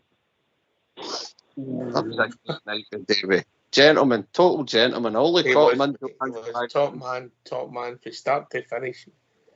And it was brilliant. Every all the boys were coming in one after the other, boxes of Maltesers with it. Aye, thanks very much. That was a pleasure. No, brilliant night, brilliant. Aye, Bob, you're right. It's all about winning and getting on with ways, and hopefully a bit of confidence. Maybe we could do with our striker scoring goals, mate. Well, it's about time somebody turned up in the 6 years box. I mean, we've had enough games now. I mean, all this, let's say, they're still knitting together and all that. But nah, it's about time it was happening. We've had a fortnight to think about this, to digest the old firm defeat, and just look at one another in the eye and say, come on, got to do better, must do better to keep yourselves in this league. And I won it. There's nothing but a win every week. I know nobody wins every week, but we've got to strive to try and win every week. We're Rangers in a poor league, a big club in a poor league. We all know that. So, all this about, I must do, what am I trying to say? It must do better. Give them time to gel. New squad. No. It's got to happen now. It's got to click. It must. There's no other way, because if we fall any further behind, well, I'm afraid that's it again. That's the long and the short, yeah. So say. Well, Bob Ger, they know the remit. They signed for the club, and it's about expectation, and it's about performing on the park and getting it, you know. So we've all said we think Michael Beale's been a wee bit up and down with the amount of changes and different players he's played, and he's not played the same team twice, I don't think. I think he's only played the front three twice. So we're looking for a lot better on Saturday. We'll probably say the league starts now for us. This is it. So what we're looking for is the attitude and application to be a lot better, mate. And let's not be kidded. We're playing St Johnstone, right? And there's no very often that we go to St Johnstone and they beat us. So we expect to win, and we're going there to win. So Michael Beale will hopefully pick the right team, and the players will do the damage, mate, on the day. And that will get a wee bit of confidence, hopefully, and we see a decent performance. And that's what we look for Saturday, mate. Absolutely. There's no other way you can look at it. I mean, we seem to heap miles of pressure on ourselves every week. And I don't know what it is, the media, the fans, everybody, but that's part and parcel of playing for Rangers, as you say. You're living with that pressure week in, week out. And you've got to learn to do it when you are there. It's the same at every big club. You've reached a point now in football where I think it doesn't matter who you are, Rangers, Celtic, Man United, Liverpool, if you get beat, Christ, everybody's wanting the manager sacked and the squad tore up. Has it got to a point now where you get one bad result that it's a total disaster? It's no. There's more than 80% of a season to go here for us. And it starts on Saturday. We've got to put on a good performance, get a good crisp one. We're up at St Johnstone. We've beaten them many, many times. We've got a really, really excellent record against them. So let's do it again on Saturday. There are a fortnight to think about it. Go for it on Saturday, lads. I'm predicting 3-0 for Rangers. There you go. Bob, you're right, Bob. Stevie, is the criticism came because were we undercooked the start of the season? Did we get it right in pre-season and pay a price for it? Is that fair? Is that something you've thought about? I think it is. I think we did get it wrong in pre-season. Pre-season, the warning signs were there and we never took heed. Most of it's down to the manager, but there's things that isn't down to the manager, like missing certain goals. You know what I mean? And you've got to take your chances. I mean, Big Lammer's going round the goalie and that's not Michael Beale's fault. So the bottom line here is we've just got to take our chances. Bob Ger's right. This is the start of our season now. We draw a line and go on with it. And let's see where it brings us.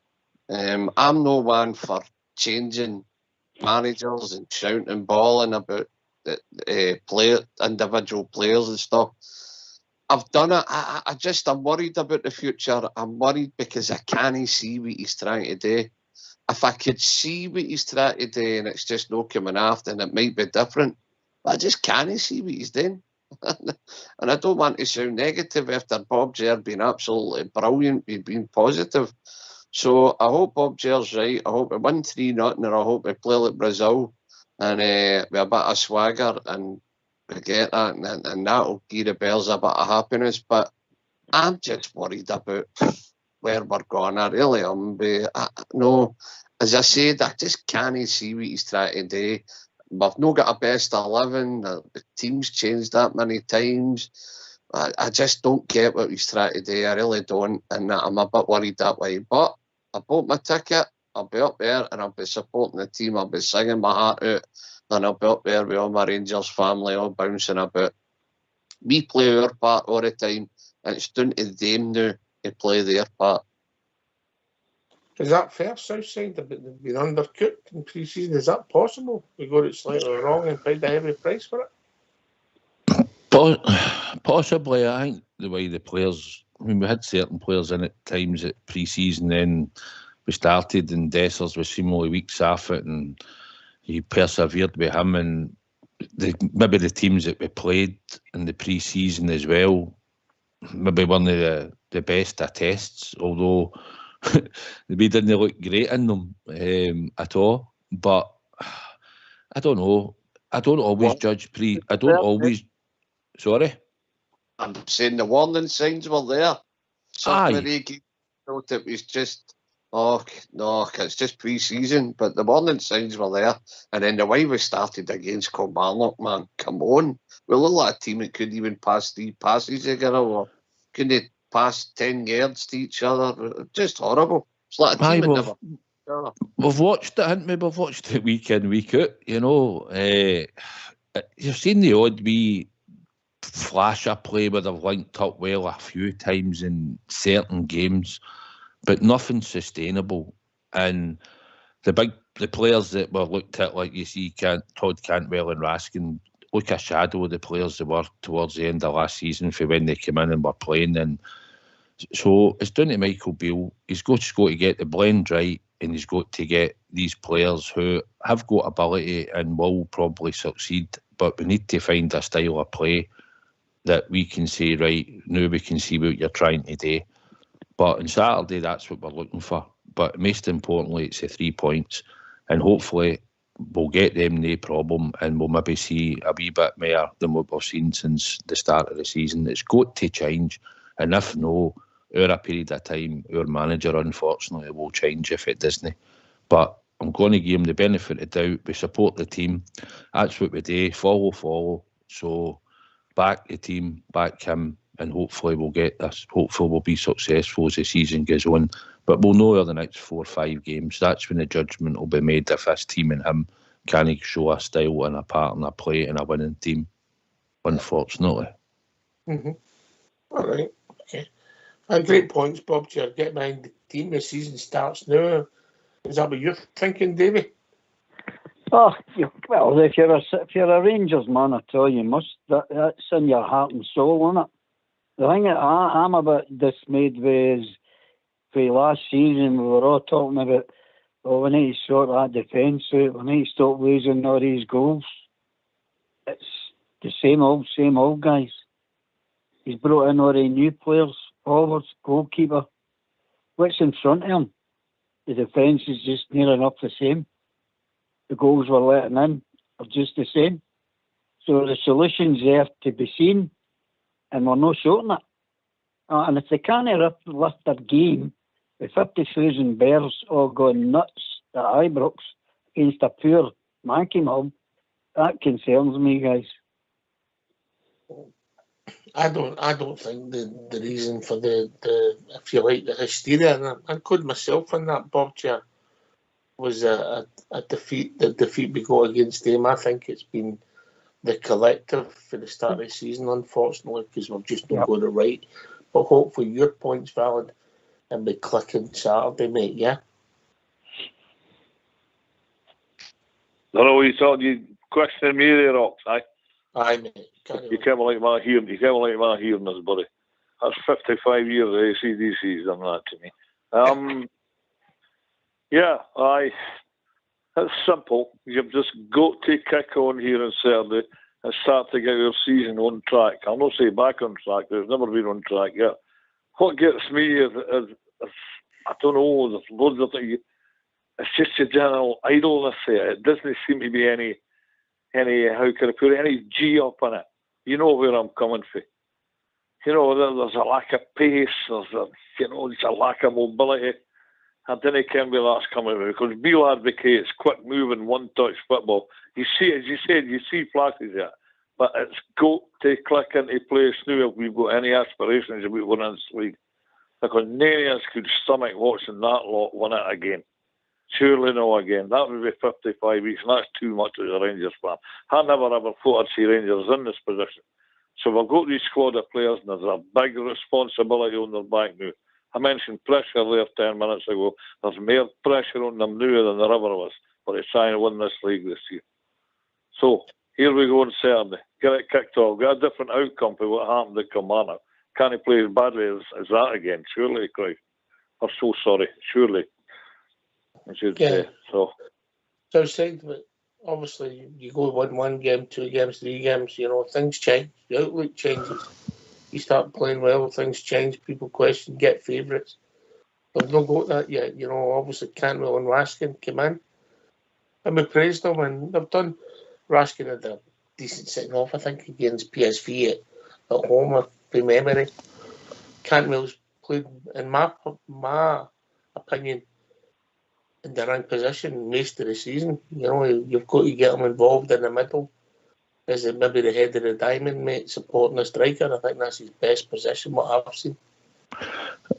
Well, it's what we've seen, It looked to be where he could influence the game, and he was scoring goals, he was getting in the box, he was lively, he was the guy that was pulling the strings, basically, and Raskin was running about like a wee terrier at that time in the middle of the park, although he seems to give the ball away quite a bit.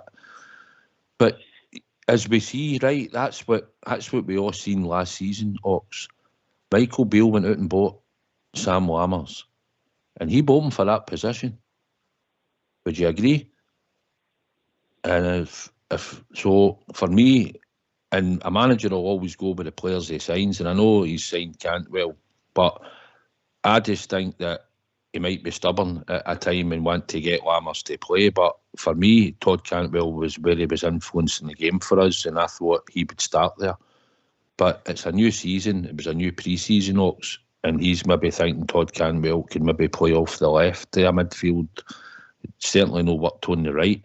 It might work if he's licensed to go forward and not have to cover for a right back that's flying up the park. But for me, managers will want to, if Lammers doesn't start playing, then obviously his judgment's going to be questioned. But for me, Todd Cantwell should have started in the number 10 position and seen how it went for there.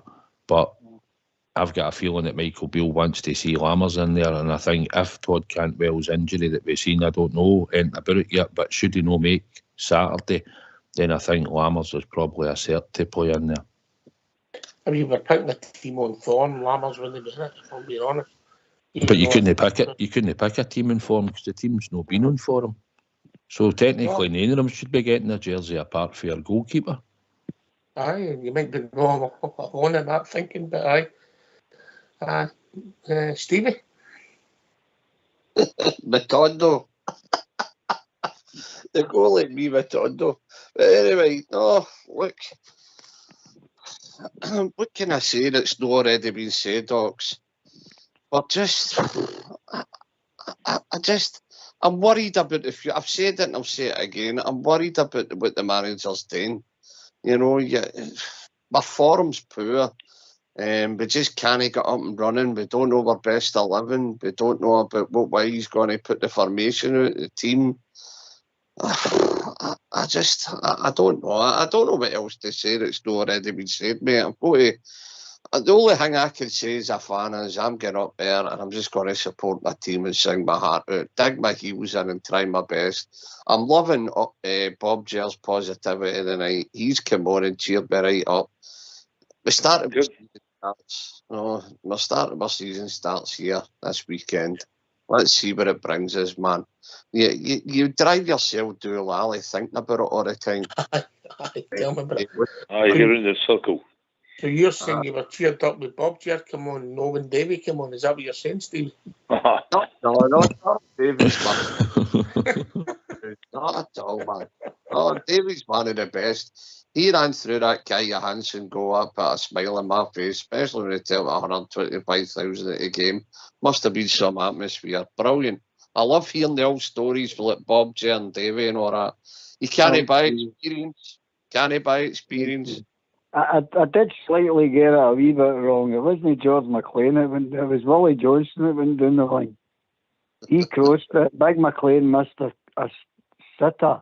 And then the ball broke out to King Kai, and the rest is history. Do you think in the special games and the special memories, Southside, depend on what age you are at a certain time here, things are different to you? Aye. See, when we were just talking there, do you know what sprung in my head? The Tennant Caledonian Cup. Right. I'm sure you would have been there. Davey must have been there. Bob J must have went to it. That was a good wee tournament we used to have. Pre-season? Aye, pre-season. You know, we seem to always go away and then we come back and then we're sort of playing these types of games where we go down to Blackpool or we Sheffield Wednesday and things like that. But I remember. But the Tennant Caledonian Cup was a good wee tournament played over the 2 days, if you remember it, Ox. I had a couple of double headers in the late 80s, early 90s, mate. You know, remember Sampdoria and Fiorentina were there as well, remember? Aye. Southampton, West Brom, remember them? Man I'm City. sure Kilmarnock played in it one time, did they know? I need to check that out, mate. You might be right. But aye, I don't know how that would go now, double headers, but from my memory, it was a long. I think the last time, I think Dynamo Kiev might have been there.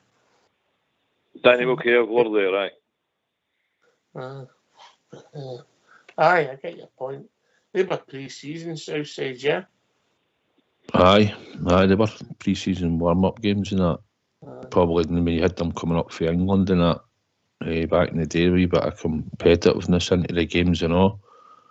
But your pre-season's your pre-season. Listen, Big Jock used to run up the Sandows, didn't it? And they used to be fit enough. And now a lot of them prefer to do ball work and you only do so amount of them, so much running and all that, and you build it up and you build it up. And every manager's different. You hope your pre-season goes well. We signed a lot of players. We knew it would go to take a wee bit of time to settle in. And we thought it would settle in and see a style, but we haven't sort of really seen it yet. So, listen, I don't want to get downbeat because, and I can hear Stevie, because is this happening when you're going and you're watching it week in, week out now, and we're all saying the same thing. So let's hope Saturday's a big change and we see the real Rangers starting on Saturday. They won. Aye, a springboard. Aye, good, fair comment. You're right. It's all about winning. And then we'll get an exciting few weeks coming up. I mean, we'll get some European ties coming. We'll get the quarter-final of the League Cup, you know, and then some good games at Ibrox. Aberdeen, traditionally a good game, and hopefully we can put them to the sword and the momentum starts to run away, Stevie, yeah? Yep, that's it, man. I'm missing the Betis game. I'm away on holiday, man. I'll be shouting the jails on for other part of the world, so I will.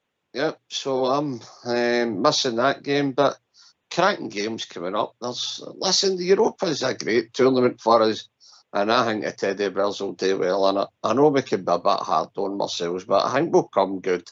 The boys will come good. We'll just get behind them, and that's all we can do, man. Brilliant. Looking forward to it. By the way, I'm actually looking forward to going to be watching the Teddy Bears in other part of the world. It'll be brilliant holiday. Looking forward to it. Me and Jamba and that. Myra Hinley. Aye. Momentum, David. Momentum. One games, yeah. Oh, definitely. And these guys, I'll tell you, these likes yourself, well, you don't really go. I'm not saying you don't really go, but the boys that go in the buses, you know, I take my hat off to them. I've done it all myself in the past, and it was the greatest feeling in your life, getting a couple of pints, going, get a sing song, get Big Stevie says, couple of pies, see them winning. I still don't believe it. I've never believed in my life that he would throw a pie. No. Would throw a bite with it anyway. But no. To be fair, I think that night was with you. He never ate his steak pie. Yeah, somebody else's steak pie, I know.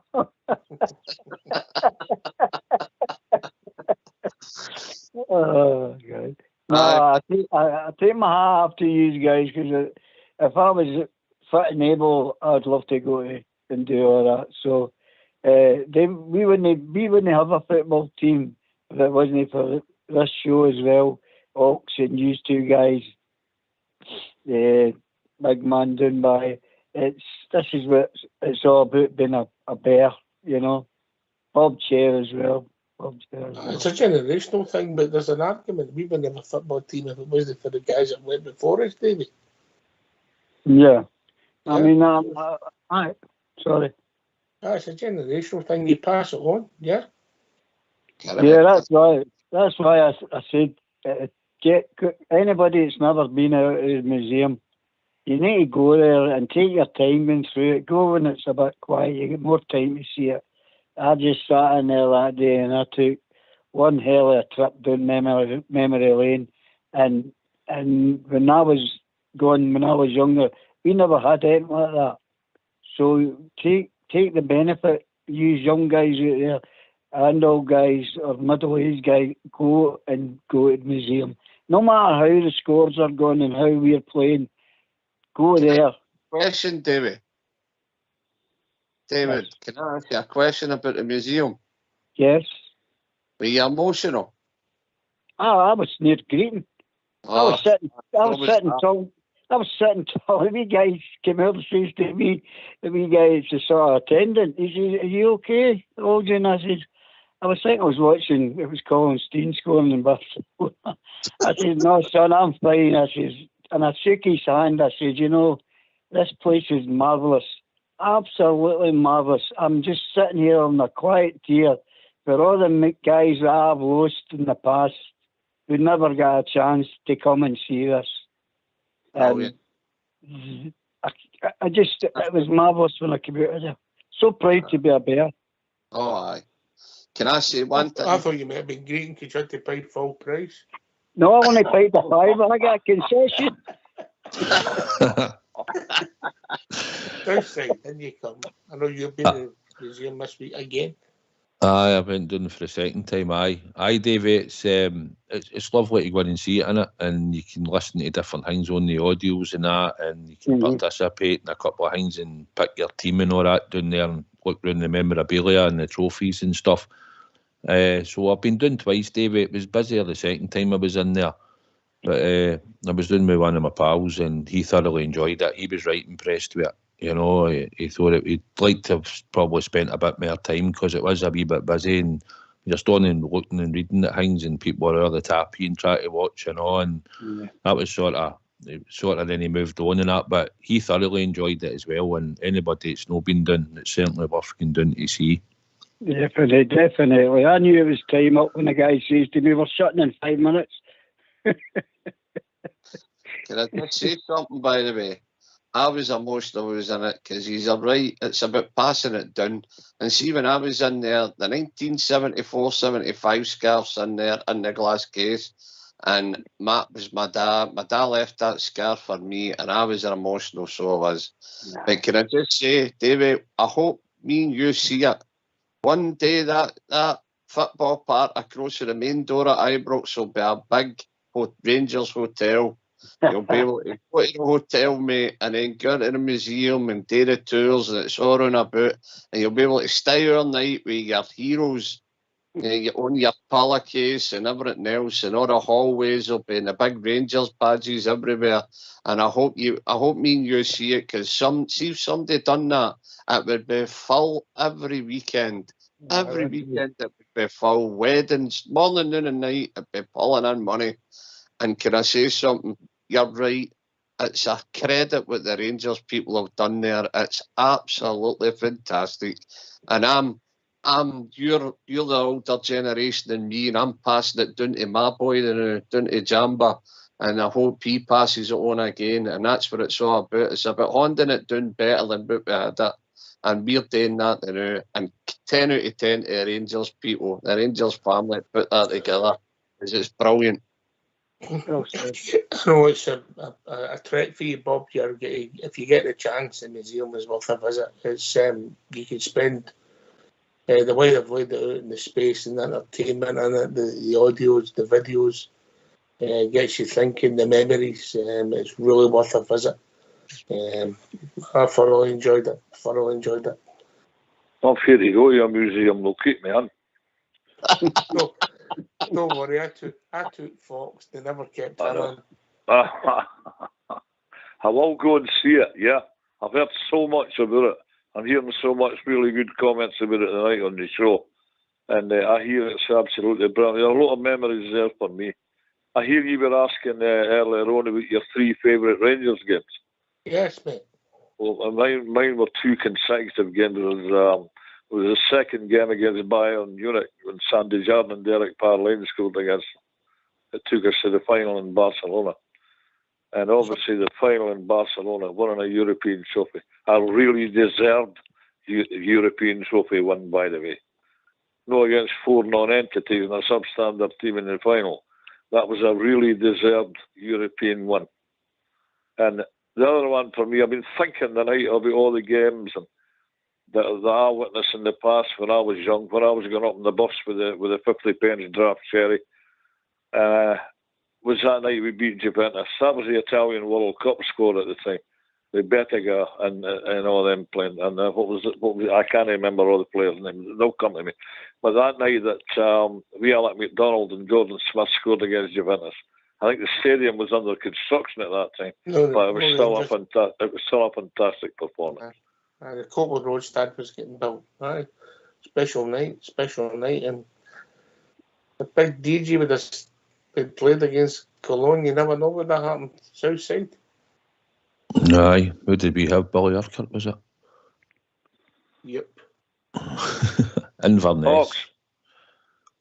Can I mention one more thing? See, when Rangers weren't doing well in the European Cup and Cologne beat us, I remember Kevin Keegan saying, if Glasgow Rangers get through this, he says, they beat the champions of Holland, they beat the champions of Italy, if they beat the champions of Germany, just turn round and hand them the trophy. I can remember that. So, here's something. Europe beckons a week on Thursday, I believe, against Real Betis. Hope we can go on another good European run. All the memories coming back, eh? Brilliant. Yeah. Southside. That's the thing, Bob, Jer, about European nights. As much as we go and we expect or we hope Rangers will win on the games in any era, it's some of the players that you've seen that have turned up and played at Ibrox, you know, over the years. Even remember seeing Alan Bocik when he was at Marseille. You know, he was a talent at the time, and that Red Star Belgrade team that came. They had Mikhailovic or something in the midfield and that. They had some wonderful players. That's things that I look forward to sometimes when you get the European teams at Ibrox, where you get to see the players up close and where you only get to see them sometimes on the telly. And I think that's what I look to see and all when you get the chance to see them and see how good they really are, because you only get to watch them, like you say, on the telly week to week. Once you see them at the club and how they react to the atmosphere on the night as well, that's what I like to see, mate, when the foreign teams come to Ibrox. I don't particularly like to carry on the rolling about and all that and the time wasting, but you have some players have came and graced Ibrox and they've been wonderful to watch. Yeah. Well, it's that time of the evening. Bob Jack, great to hear from you as always, mate. Great to hear from you. It's always fantastic to be here. Come on, Rangers, on Saturday. Let's do this. Thanks a lot. Cheers, mate. Speak to you soon. David, always a pleasure, mate. Thank you. It's always a pleasure to listen to you guys, especially the dynamic duo. I wish I could be the manager. I'd meet a mint. I'd love them on that pavilion every Saturday night. Anyway, thanks for having us, and it's great talking about some good old stuff.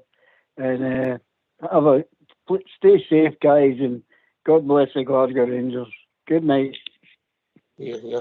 Can I just remind everybody who's not done it yet, get your entries in, get your money in for the last bear standing. We want to go again, have a bit of fun, make a small amount for the charity, and have a competition, and hopefully I'll go further than 6 this time. You're hoping.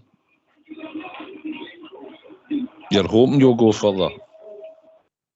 Aye. I'm hoping. Just get in there. Come on, the Bears out there at part of your show. Have a go. Last bear standing. See if somebody can win it this time. Aye. Nearly. I said I'd get it in 6 weeks, and we're all out in 4, I think, wouldn't we? There was only 3 years left. But no, listen, the money's going to go to charity. It's a bit of fun. And like you say, you can get a bit of banter for it. So hopefully we'll get the same amount of people as the last time, or hopefully more this time, mate. And we can have another go at it. And like you say, it's a bit of banter, and the money's all gone to York Hill. Yeah. Right, Stevie, last word for your good self. Well, the bridge is on mute. On you come, Stevie boy, off of mute. Press that button. There you go. How did I go on mute? I didn't press that. I don't know what's going on. Right, the Rangers women won 4-1. We cussed how it got a goal in the 92nd minute to make it 4-1. Well, good one for the lassies tonight. But listen, thanks for having me on, Ox. It's brilliant being on with my wingman. You know, it's the Dream Team Wednesday. And guys like old Davey and Bob said, you can't buy experience. Listen to them talking about the Rangers, man. That's what it's all about. And this wee platform here gives them a chance to do that. It's brilliant. It's a pleasure. Thanks for having me. And thanks a lot, Southside. All right, mate. See you on Saturday. Southside. Aye, thoroughly enjoyed the night. Similar to what Big Stevie says, good to be on with him and your good self, and it's good to hear Bob, Jerry and Davey on. As they say, mate, if they play in the streets, we'll follow them from the pavements. So all roads lead to Perth on Saturday. One team, one crown. Let's do this, Rangers. Get the 3 points. And thanks for having us tonight, mate. I see what you've done there. I liked it. Listen, thanks to Bob, Jerry and Old Davey for joining us. Stevie and Southside for doing the show. Fox and Old School Blue for doing the technicals. This has been Rangers Radio. We'll be back tomorrow night between 8 and 10 talking about all things Rangers as we build up to a victory away at St Johnstone. Take it away, Old School Blue.